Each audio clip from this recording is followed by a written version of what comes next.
Esu Deravet Lazdynų gyvūnų ligoninės vadovė ir naujų šeimininkų klubo ekspertė.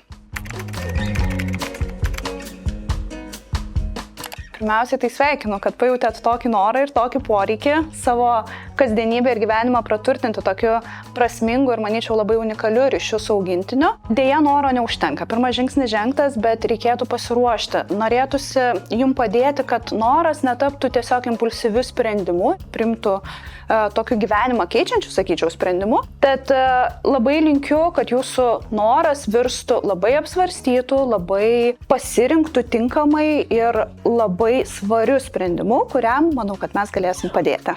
Taip. Tai yra labai individualu ir labai sunku atsakyti kategoriškai, ar šuo, ar katė, ar kitas gyvūnas, bet norėčiau jūs paraginti įvertinti tam tikras aplinkybės ir tam tikrus veiksnius, kurie padės apsispręsti. Galite įvertinti savo gyvenimo būdą, aktyvumą, savo aktyvumo lygį, kiek jūs laiko galų gale paroje turite ir ar galėsite skirti štai tokiam gyvūnui pakankamai laiko. Kokia yra jūsų sveikatos netgi būklė, o kokia yra jūsų šeimos narių sveikatos būklė. Žinoma, įvertinus visus šitus dalykus, tada galima priimti tinkamiausią sprendimą.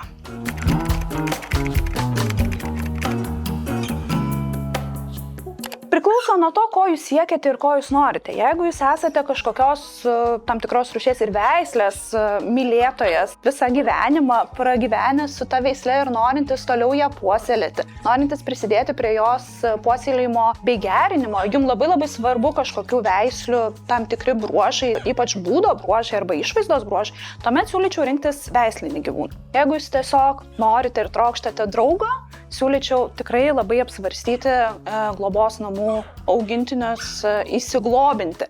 Bet kokiu atveju kiekvienas sprendimas turėtų būti labai pasvertas. Prieš priimant tokį sprendimą siūlyčiau, jeigu renkatės augintinį iš veislyno, pabendrauti su veislynu, o jeigu renkatės iš globos namų, nuvykite bent dienai, pasavanoriaukite, pamatysite, kuo gyvūnai gyvena ir įvertinsite, ar tai tikrai jums.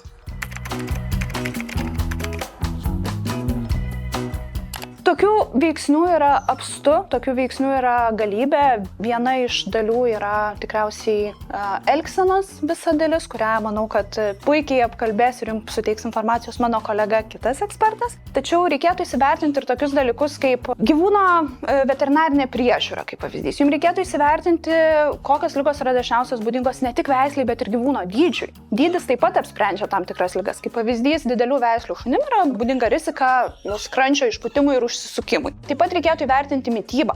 Labai siūlyčiau apie tai pradėti domėtis dar neturint savo augintinio, nes mitybos klausimas yra labai platus ir apimantis aibę visokiausių aspektų. Mitybos pobūdžių yra labai daug. Mes kalbame ne tik apie sausą pašarą, kalbame apie raw mitybą, apie barf mitybą. Tai reikėtų pasidomėti. Žinoma, veterinarinė priežiūra. Čia prašyčiau tikrai įvertinti savo galimybės, suprasti, kad gyvūnai dėja serga kaip ir žmonės, serga netikėtai, pačiu netinkamiausiu laiku. Įvertinkite, ar bus kas jais pasirūpina, ar jūs galėsit savo tai leisti. Galbūt reikėtų apsvarstyti sveikatos draudimą gyvūno arba sveikatos planą. Tai visus šitus dalykus ir, žinoma, visada konsultuokitės, edukuokitės ir ieškokite patikimos informacijos, kuri padėtų atsakyti visus šitus klausimus ir tinkamai pasiruošti.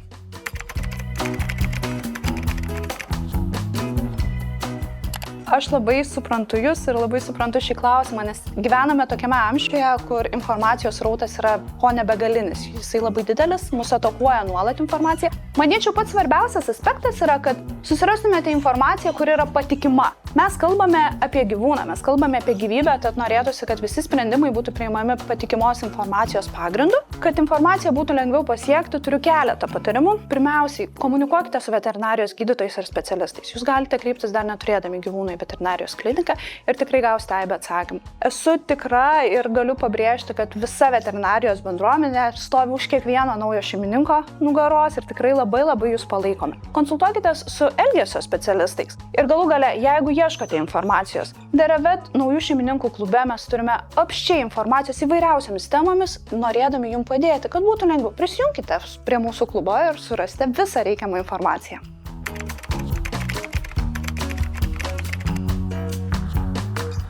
Tai yra labai individualu. Kiekvienas atvejis yra labai individualus, priklausomai nuo to, kokioje aplinkoje gyvūnas gyveno, ką patyrė. Tačiau mitas, kad senas gyvūnas yra netinkamas tapti naujų gyvūnų namuose. Aš manau, kad Lietuvoje vystosi pamažu labai graži tradicija, kai seni gyvūnai yra įglobinami iš globos namų ir jiems suteikiamos paskutinis gyvenimo šansas, sakykime, kuris yra nuostabus ir manyčiau, kad ši tendencija yra puiki.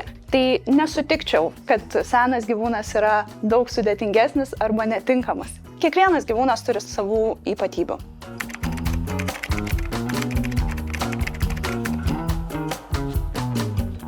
Pirmą kartą pas veterinarijos gydytoją aš rekomenduočiau apsilankyti dar prieš įsigyjant gyvūną ir susižinoti atsakymus į visus rūpimus klausimus. Kai įsigysite gyvūną, pas veterinarijos gydytoją taip pat reikėtų apsilankyti kuo greičiau. Pirmas apsilankymas turėtų būti kuo malonesnis, nesukeliantis gyvūnų neigiamų emocijų. Vadinasi, pirmo apsilankymo metu kuo daugiau bendraukite su gydytoju, tegul atsako jums visus klausimus, bet gyvūnui sukurkite malonę aplinką. Jeigu gyvenate netoli veterinarijos klinikos, užeikit, pasverkit gyvūną, tiesiog apsidairykit registratūroje, pasisveikinkit, paklauskit, kaip gyvena jūsų klinikos darbuotojai ir galit tęsti savo keliones, tačiau taip jūs pratinsite gyvūną prie apsilankimo pas veterinarijos gydytoją ir taip gyvūnas nepatirs didelio streso.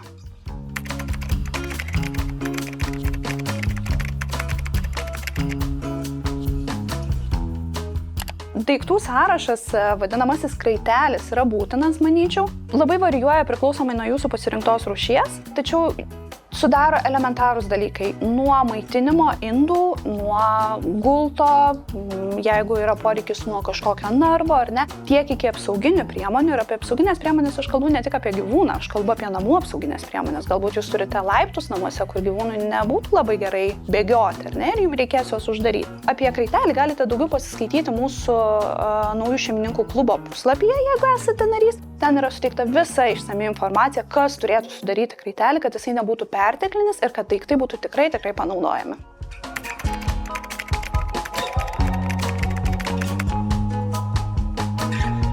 Gyvūno vaistinėle pasirūpinti nėra labai sudėtinga, turite keletą pasirinkimų. Vienas pasirinkimas – bandyti ieškoti informacijos ir susidėlioti vaistinėlę patiems.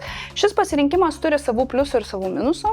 Galite ne viskuo pasirūpinti, gali iškilti problemų tam tikrų. Pats paprasčiausias būdas – įsigyti jau sukomplektuotą, specialistų parinktą ir specialistų patarimais parengtą vaistinėlę. Aš tą ir siūlyčiau daryti. Vaistinėlę visuomet turėkite, visuomet nepamirškite jos ir keliaudami. Tai yra labai svarbu ir tai padės jūsų gyvūnui ne tik išlaikyti jį saugų, bet jeigu nutiktų nelaimė, būti pasiruošusiam.